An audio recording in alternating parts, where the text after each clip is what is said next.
Quinta-feira, a quem está aqui ou a quem vai assistir esse vídeo. Hoje eu tô fazendo esse vídeo para contar um pouco sobre o que aconteceu 32 anos atrás na Itália. Para quem vive na Itália há um pouco de tempo, há bastante tempo, como eu, por exemplo, vivo aqui tem 15 anos já, a gente sente muito essa necessidade da Itália mostrar e passar uma cultura que não é mafiosa, é anti-máfia, na verdade, para as próximas gerações. E para quem estuda, para quem trabalha, porque infelizmente ainda existe muita máfia aqui na Itália. E eu falo isso simplesmente porque é algo muito enraizado. Oi, Eric. É algo muito enraizado. Eu quero um pouco compartilhar para vocês e com vocês algumas coisas que eu aprendi nesses 15 anos aqui, coisas que eu aprendi também na minha faculdade e conhecimentos que eu adquiri com o passar do tempo. Olá, Tomás. Olá, Cláudio. Bom, hoje é um dia importante porque hoje é 23 de maio de 2024.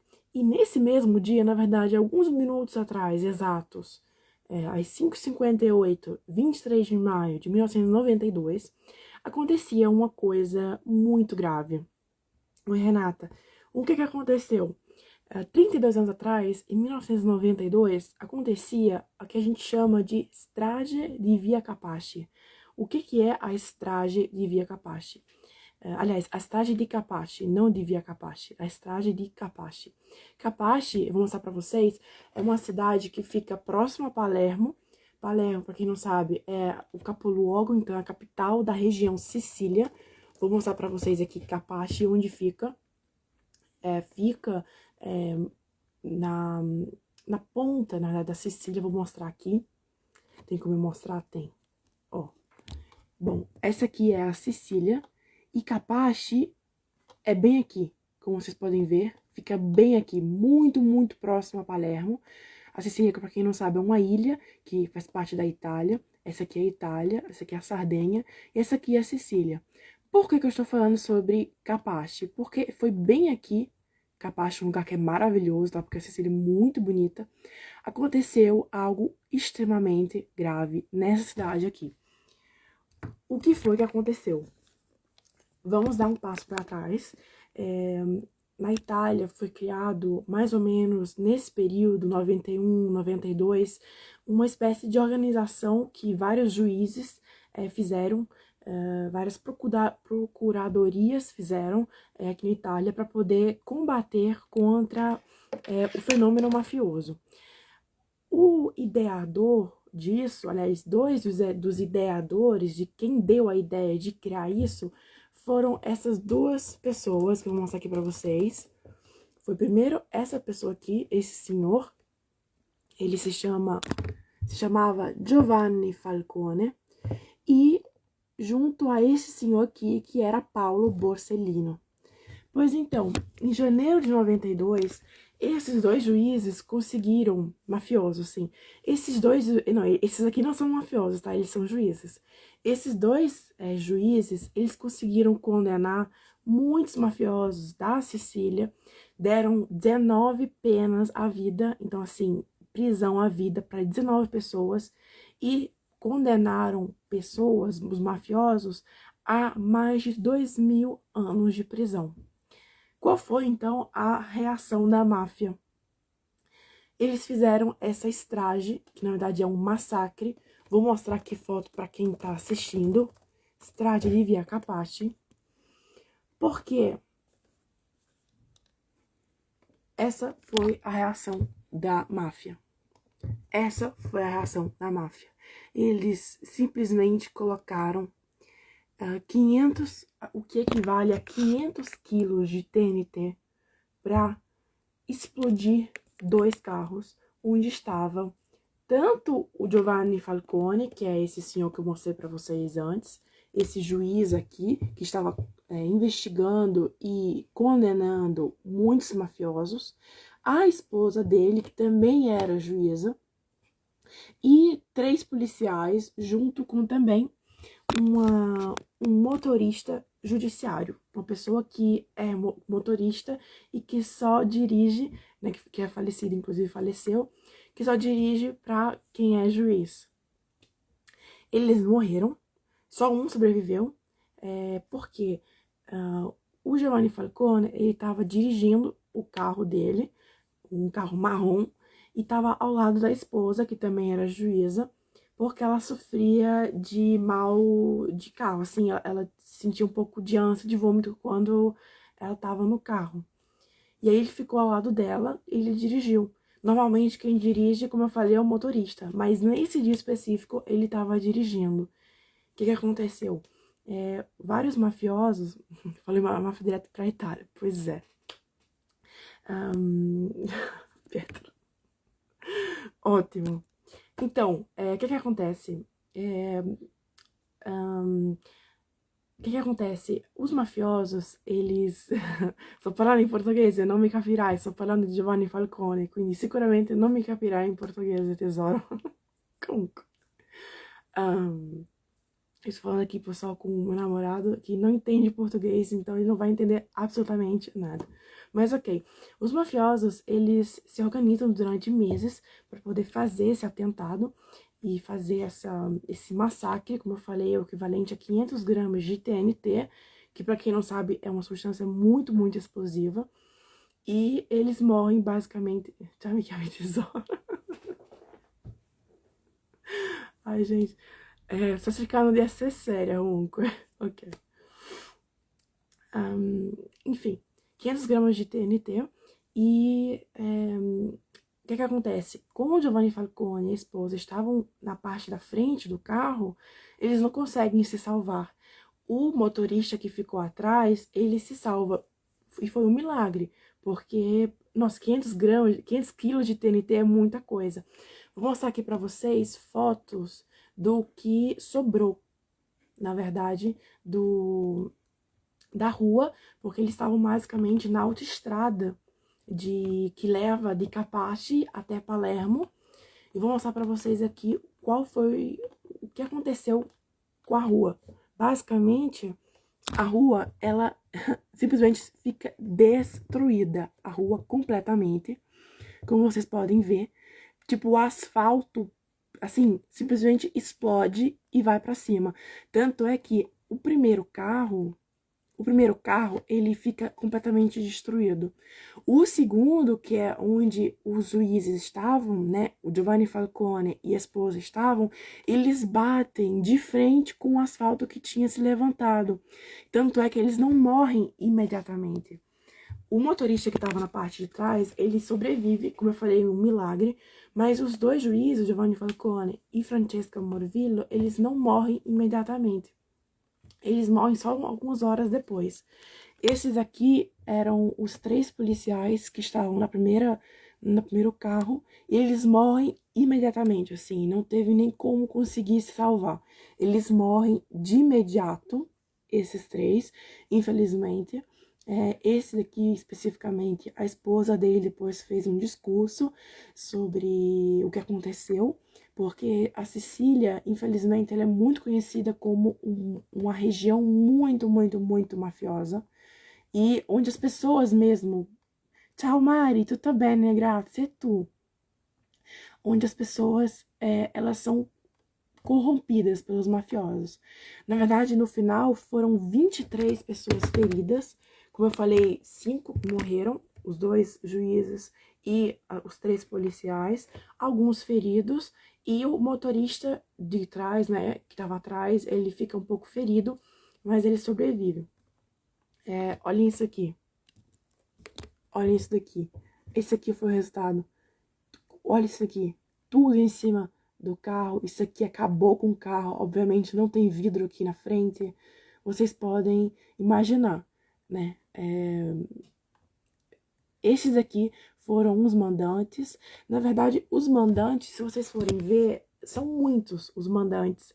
E a gente também sabe quem foram os executores materiais esse especificamente aqui, da esquerda, esse senhor aqui era Salvatore Riina, também chamado Totò Riina, ele já é falecido. Ele morreu, na verdade, sem contar nada, nenhum segredo da máfia. Assim como também o Matteo Messina Denaro, que ele foi... O Matteo Messina Denaro também é falecido, ele faleceu de um câncer ano passado. E ele foi capturado depois de 30 anos fugindo da polícia, e ele sempre esteve em Palermo. Olha que interessante. Essa daqui eu vou mostrar pra vocês, é a esposa. Existe hoje sim, Renata. E essa aqui é a esposa de um dos policiais que foi assassinado, né, que foi morto, e ela pede justiça. Esse aqui foi uma das audiências. Esse aqui é o mesmo cara de antes, é o Totò Riina, esse senhor aqui. E nada a ver ele, porque ele não falou absolutamente nada, nada, nada, nada, nada, nada. Esse aqui é uma foto dos 3 policiais que faleceram e dos 2 juízes, né? O Giovanni Falcone e a esposa, Francesca Morvillo.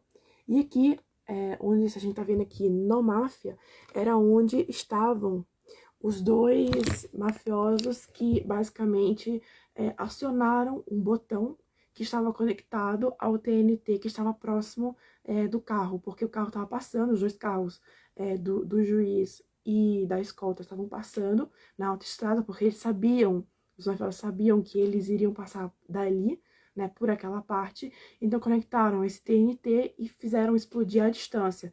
E eles estavam bem aqui.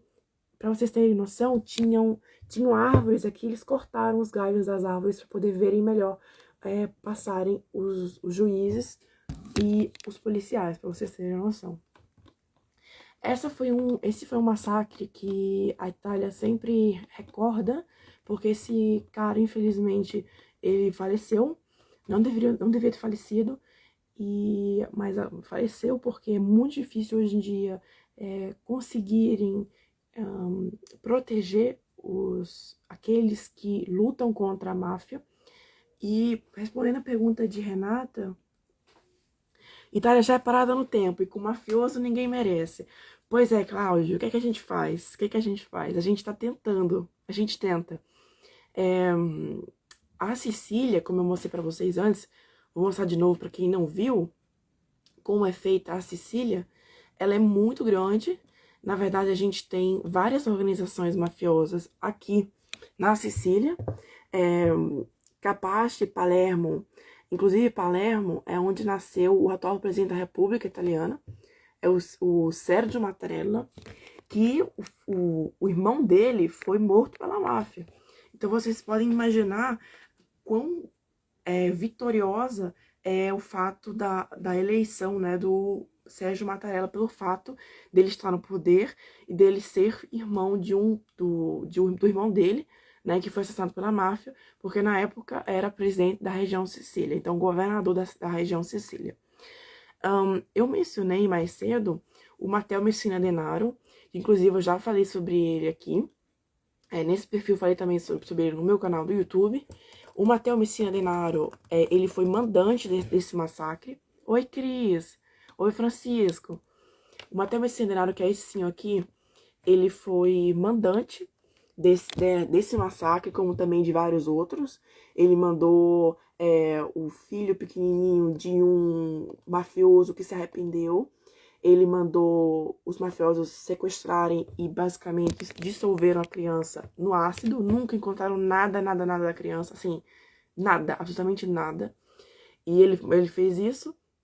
Ele foi preso em 1994, se não me engano. Esse mafioso siciliano, de Cosa Nostra, que... Boa tarde, né? Boa tarde, Francisco, desculpa. Boa tarde. E ele foi preso, ele conseguiu se salvar, ele conseguiu fugir. E depois ele ficou 30 anos fugindo da... Tchau, Mari. Ele ficou 30 anos fugindo da polícia. Essa aqui foi uma reconstrução que fizeram com a inteligência artificial. Até que ano passado eu consegui encontrar ele, porque ele estava doente.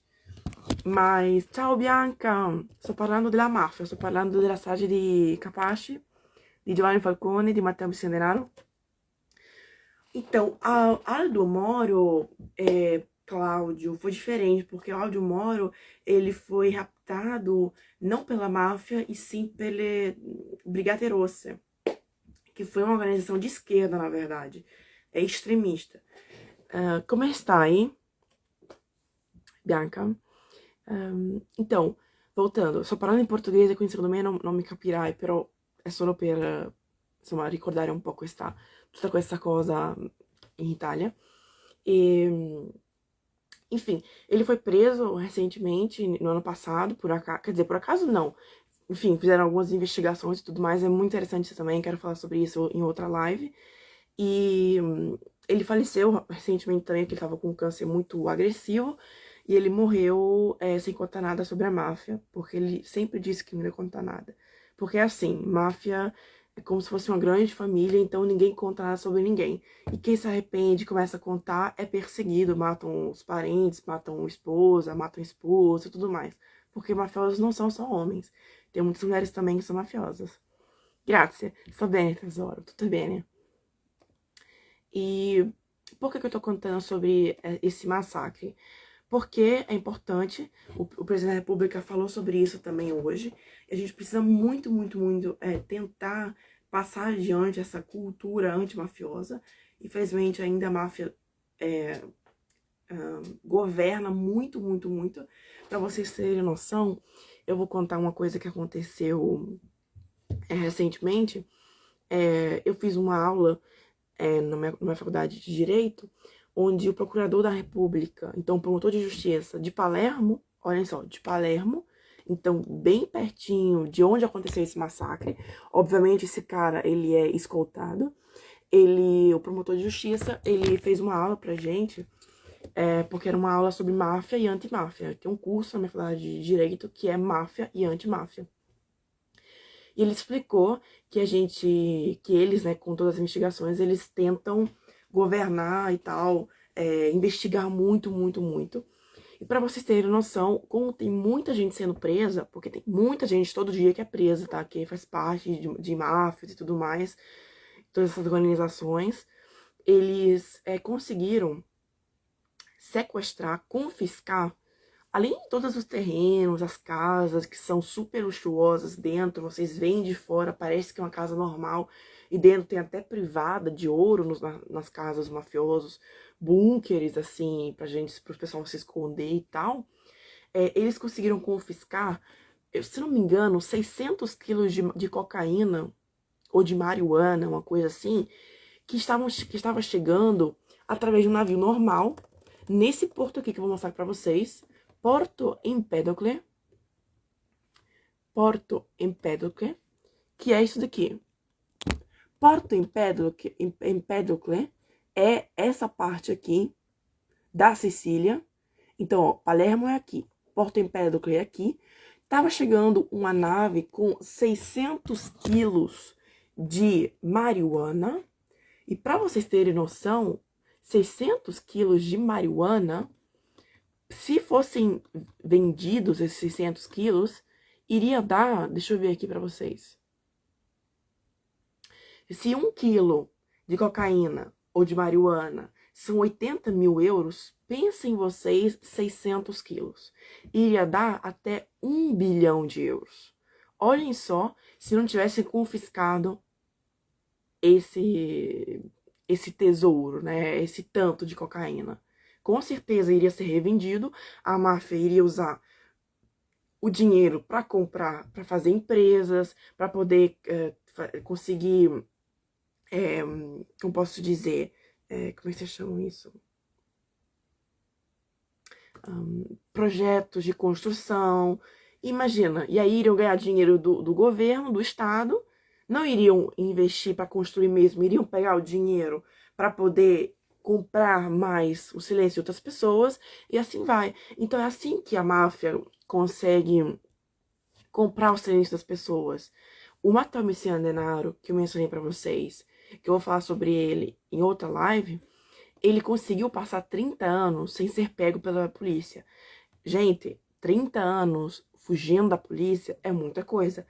E eu pensei, sinceramente, que eles nunca iriam conseguir encontrar esse cara. Porque eu pensei que ele estivesse lá na África, sei lá, no Brasil, no Canadá, nos Estados Unidos. Não, ele nunca se moveu, ele sempre esteve na Itália e sempre esteve na Sicília.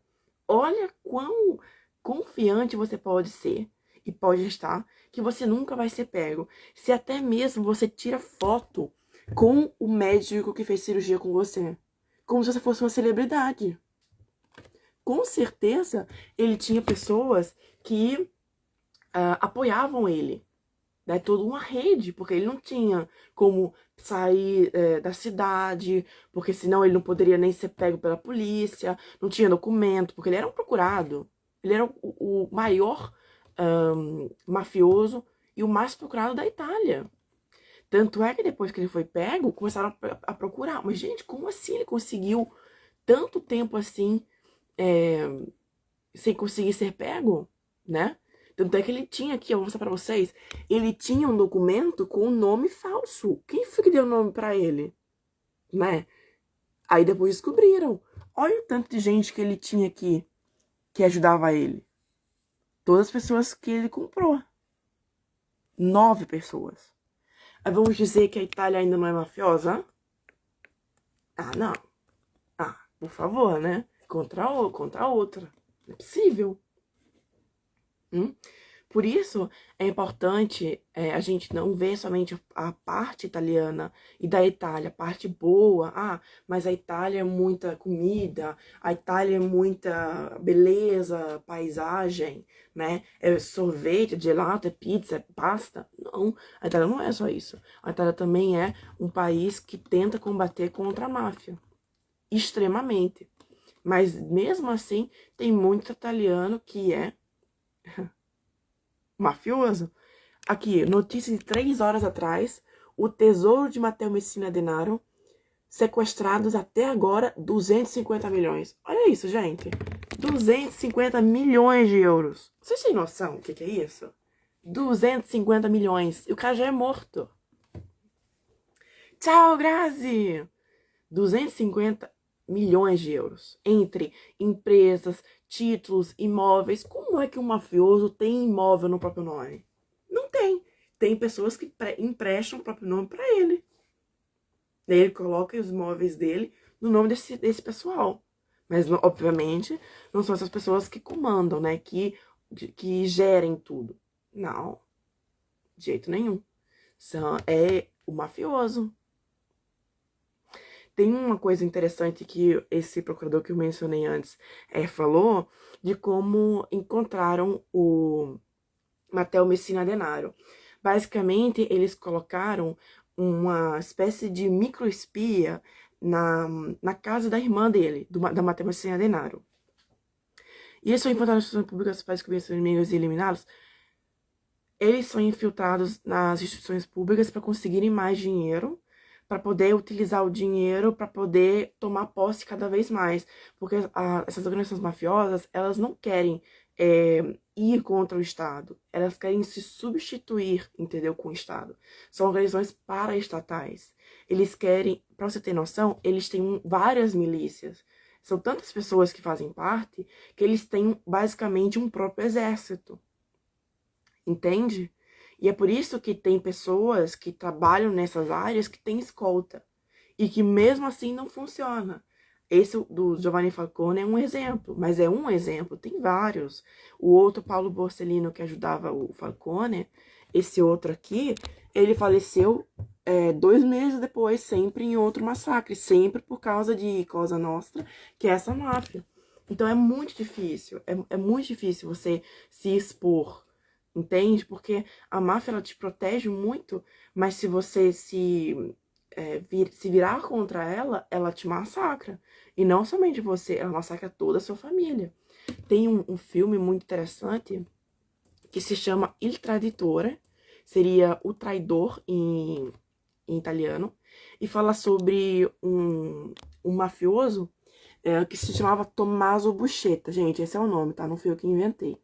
E ele foi o primeiro que se arrependeu e ajudou esses 2 juízes, esses aqui não, esses aqui, a conseguirem prender os mafiosos. Qual foi, porém, a consequência? Ele, basicamente, mataram todos os filhos dele. Mataram a ex-esposa, mataram o irmão, porque ele se arrependeu, obviamente. Oi, Nanana. Ele se arrependeu e fugiu. Ele foi pro Brasil. Tanto é que tem a participação da Maria Fernanda Cândido. Recomendo extremamente esse filme aqui.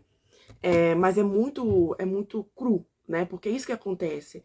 Quem se arrepende, infelizmente, muitas vezes é submetido a consequências por parte da máfia, porque o governo não consegue proteger.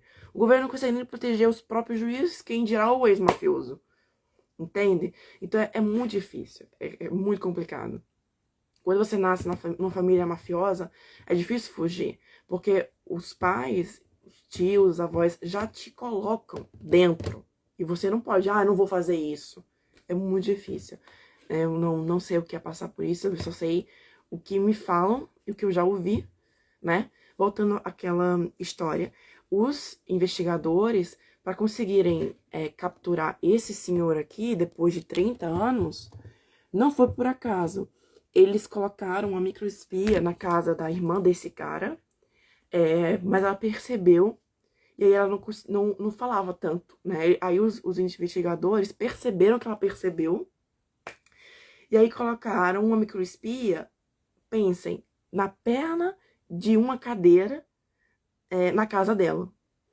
Só que ela tinha colocado debaixo da cadeira, a mesma cadeira, ela tinha colocado meio que umas folhas, tipo um diário de uma pessoa doente. Tipo, em 15 de novembro, consulta com 1º de dezembro, cirurgia e não sei o quê. E aí os investigadores perceberam isso e começaram a perguntar, gente, mas de quem é essa coisa, né? Quem é que tá fazendo isso tudo? E aí perceberam, porque estava escrito também onde foram feitas todas essas consultas, essas cirurgias, e aí foram investigar e descobriram que era Matheus Centenário. Tanto é que prenderam ele na clínica. E esse cara ainda teve a coragem de falar que só pegaram ele porque ele estava doente. Porque se ele não estivesse doente, não teriam pego. Vocês têm noção? É muito cinismo. É assim, a certeza que nunca iria ser pego, ao ponto de falar isso na cara dos policiais. Esse cara que matou, não sei, 20 pessoas talvez, e mandou matar mais. É absurdo, é absurdo.